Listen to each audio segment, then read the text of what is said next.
వాళ్ళు మాట్లాడే బజారు భాష, వాళ్ళు మాట్లాడే దిగజారుడు భాష, తెలంగాణ బాబు లాంటి కేసీఆర్ గారు వాళ్ళు అక్కడ ఉండే అవమానం పాలు కావాలని నిజంగా ఏ నిజమైన తెలంగాణ బిడ్డ కోరుకోడు.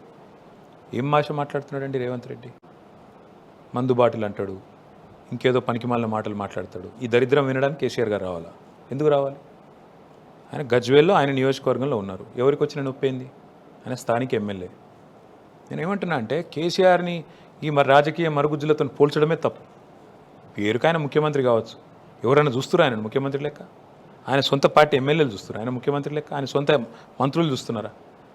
స్టేచరు రాజకీయాల్లో పదవులతో రాదు బ్రదర్, పర్సనాలిటీ క్యారెక్టర్తో వస్తుంది. ఈ క్యారెక్టర్లెస్ ముఖ్యమంత్రి, ఈ క్యారెక్టర్లెస్ మంత్రులు, వీళ్ళకి కేసీఆర్ గారు అవసరమే లేదు. కేసీఆర్ సైనికులం, కేసీఆర్ శిష్యులం మేము చాలు. తప్పకుండా మాకు సమాధానం చెప్పమని రాదు అసెంబ్లీలో.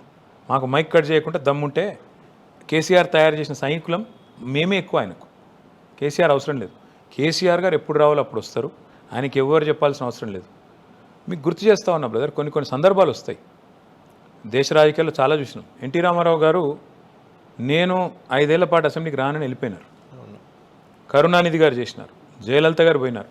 పోయిన టర్మ్లో చంద్రబాబు నాయుడు గారు కూడా నేను ఓ దశలో రాను అని చెప్పే పరిస్థితి. ఎందుకంటే రాజకీయాలు అట్లా తయారైనవి అరాచకంగా. అందులో ఇట్లాంటి బజారు భాష మాట్లాడే ప్రభుత్వాధినేతలు ఉన్నప్పుడు తప్పకుండా కేసీఆర్ గారు తీసుకునే నిర్ణయం కరెక్ట్ అని తెలంగాణ సమాజం కూడా మీరు పోల్ పెట్టండి, ఆమోదిస్తుంది. అంటే కేసీఆర్ రాకపోయినా అసెంబ్లీకి రాకపోయినా మమ్మల్ని నడిపిస్తున్నది కేసీఆరే కదా. మా వెనుక ఉన్న శక్తి ఆయన కదా. మమ్మల్ని మార్గదర్శనం చేస్తుంది, ఇష్యూల మీద ఇష్యూ బేస్డ్ ఫైట్ చేయిస్తున్నది, పార్టీ నడిపిస్తున్నది అంతా కేసీఆర్ గారే కదా.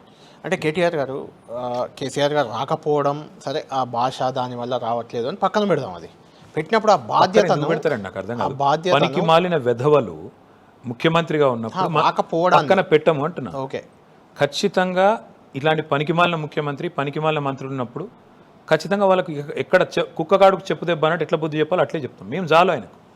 కేసీఆర్ గారి స్థాయికి, కేసీఆర్ గారి హోదాకి ఆయన ప్రతిపక్ష నాయకుడు.